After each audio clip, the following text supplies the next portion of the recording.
You do not fast because God is far away. You fast because something else has gotten too close. Food is not the enemy. Your body is not the enemy. Desire is not automatically sin. But sometimes desire becomes louder than the voice of God. Sometimes comfort becomes the thing you run to before prayer. Sometimes appetite becomes the place where your soul hides. And that is why fasting can feel so powerful. Not because it forces God to speak. Not because it earns a miracle. Not because it makes you more impressive. But because fasting tells the truth about what has been feeding you. If you have ever tried to pray and felt distracted, numb, restless, or spiritually dull, this video is for you. Because the breakthrough you are looking for may not begin with getting more from God. It may begin with surrendering what has been quietly taking His place. Here is where fasting gets misunderstood. Many Christians think fasting is a spiritual button. You press it, and God responds faster. You skip a meal, and heaven opens. You feel hunger, and God owes you an answer. But that is not biblical fasting. That is bargaining with a religious costume on. Biblical fasting is not a hunger strike against heaven. It is not you saying, God, I will suffer until you do what I want. It is you saying, Father, I want you more than the thing I keep reaching for. That one sentence changes everything. Because fasting is not about punishing the body. It is about reordering the heart. In Matthew 6, Jesus says, when you fast, do not look gloomy like the hypocrites. Notice the word Jesus uses. When, not if. Jesus assumes His people will fast. But He also warns them not to turn fasting into a performance. That means fasting can be holy. And fasting can also become pride with an empty stomach. You can skip food and still feed your ego. You can look disciplined and still be full of yourself. You can fast from bread while secretly eating attention. So Jesus takes fasting out of the spotlight. He says to wash your face. He says not to make your fasting obvious to others. He points us back to the Father who sees in secret. That means the first question is not, how long should I fast? The first question is, who am I fasting before? Am I fasting before people? Am I fasting before my own image of myself? Or am I fasting before my Father? Because fasting without the Father becomes spiritual self-improvement. But fasting before the Father becomes surrender. This is the real heart of fasting. Fasting creates space where false comforts are exposed. That is why it feels uncomfortable so quickly. You do not realize how often you reach for something until you choose not to reach for it. You do not realize how much noise lives inside you until the usual comfort is removed. You do not realize how restless your heart is until it has nothing easy to grab. Hunger does not create your spiritual problems. Hunger reveals them. It reveals impatience. It reveals anger. It reveals control. It reveals dependence. It reveals how quickly we say, I need this, when what we really mean is, I do not want to feel empty. And this is where fasting becomes mercy. Because God is not trying to shame you with what gets revealed. He is inviting you to bring it into the light. In Deuteronomy 8, Israel learned that man does not live by bread alone. Jesus repeats that truth in Matthew 4 when He is tempted in the wilderness. Man shall not live by bread alone, but by every word that comes from the mouth of God. That is not just a verse about food. It is a verse about dependence. It asks a simple question. What are you living on? Not what do you believe on Sunday. Not what do you post online. Not what do you say when people ask how your faith is going. What are you actually living on? Some of us live on distraction. Some of us live on control. Some of us live on approval. Some of us live on comfort. Some of us live on the next meal, the next screen, the next purchase, the next notification, the next escape. And then we wonder why prayer feels weak. We are not weak because God is absent. We are weak because our hunger has been trained by everything except Him. Fasting is one way God retrains hunger. It teaches the body that it does not rule the soul. It teaches desire that it is not the master. It teaches the heart to say, I can feel need without obeying every craving. That is a quiet kind of freedom, and many breakthroughs begin there. Not with fireworks, not with instant answers, but with a believer who can finally say no to what has been saying yes for them. Now watch how fasting can go wrong. In Isaiah 58, God confronts people who are fasting but still oppressing others. They were doing the religious act, but their hearts were not aligned with God. They wanted God to notice their hunger, but they ignored the pain of the people around them. That should sober us, because God is not impressed by an empty stomach attached to a hard heart. Fasting does not excuse pride. Fasting does not excuse bitterness. Fasting does not excuse hidden sin. Fasting does not make cruelty spiritual. If your fast makes you harsh, proud, and impatient, something is off. If your fast makes you feel superior to weaker Christians, something is off. If your fast becomes a way to control God, something is off. Biblical fasting should make you more honest, not more impressive. It should make you more dependent, not more superior. It should make you more tender toward God and people.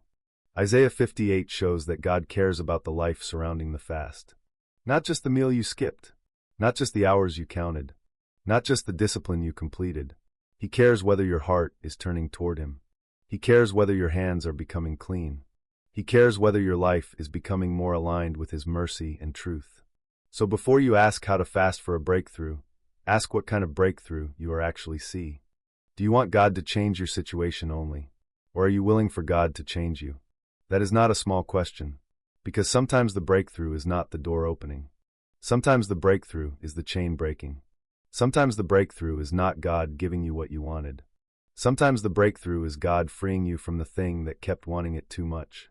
This is how to begin. Start small enough to be honest. Do not start with a dramatic fast just to prove something. Do not copy someone else's discipline because it sounds spiritual. Do not fast in a way that harms your body or ignores medical wisdom. If you have health concerns, seek wise medical guidance before fasting from food. There is nothing holy about being reckless. The goal is not to impress God with intensity. The goal is to seek Him with sincerity. Choose a clear fast. Choose a clear time. Choose a clear prayer focus. And choose a clear replacement. Because fasting is not only removing something, it is turning toward someone. If you skip a meal but fill that space with scrolling, you may have only changed the menu. If you fast from food but feed on anxiety, the heart is still being trained by fear. If you fast from entertainment but spend the whole time admiring your discipline, pride is still eat. Well. So when hunger rises, pray. When the craving rises, pause. When the discomfort rises, tell the truth. Father, I am hungry. Father, I am restless.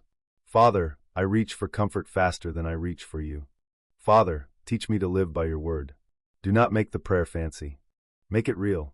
Fasting is not a stage. It is a secret place. And in the secret place, the Father sees.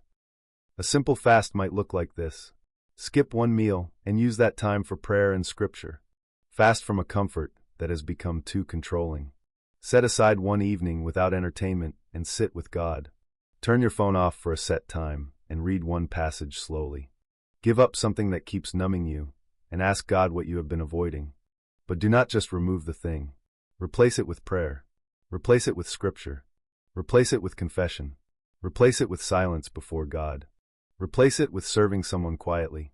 This matters because fasting is not emptiness for emptiness' sake. Fasting is hunger redirected. It is the body saying, I feel need. And the soul answering, take that need to God. That is why fasting can sharpen prayer. Not because hunger makes you holy, but because hunger can remind you that you are dependent. Every hunger pain can become a bell. Not a bell of panic. Not a bell of self-pity. A bell that says, return to the Father. Return to the Word. Return to the one who sustains you. What does breakthrough look like? It may look quieter than you expect. It may look like finally confessing what you have avoided. It may look like forgiving someone you kept punishing in your heart. It may look like turning off what keeps dragging you back into sin.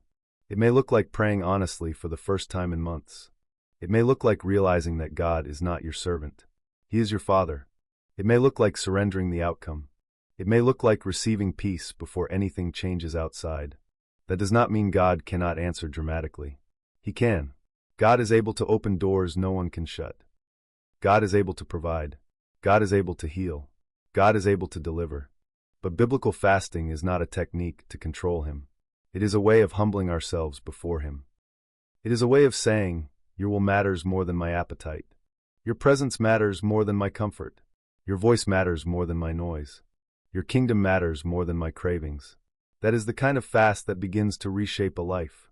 So if you want to fast for a spiritual breakthrough, do not start with the question, how do I get go? To move. Start with a better question. What has been moving me more than God? What do I run to before prayer? What comfort has become a master? What appetite has trained my attention? What have I been feeding that is making my spirit dull? Bring that honestly to the Father. Then choose a simple fast. Set a time. Open the Word. Pray in secret. Tell no one unless wisdom or accountability requires it. Let hunger become prayer. Let weakness become honesty. Let discomfort become surrender. And let the Father meet you there. Because the breakthrough is not that fasting makes you powerful. The breakthrough is that fasting reminds you that you are not. You are dependent. You are needy. You are loved. You are seen. And your Father already knows what you need before you ask. So begin simply. Not to impress Him. Not to force Him. Not to prove yourself. Begin because you want Him. Begin because you are tired of being ruled by lesser things. Begin because Jesus calls us back to the Father in secret. And the Father who sees in secret is not far away. If you're going to fast this week, write one honest prayer before you begin. Not a perfect prayer, an honest one. Father, show me what has been feeding me more than you. That is enough to begin.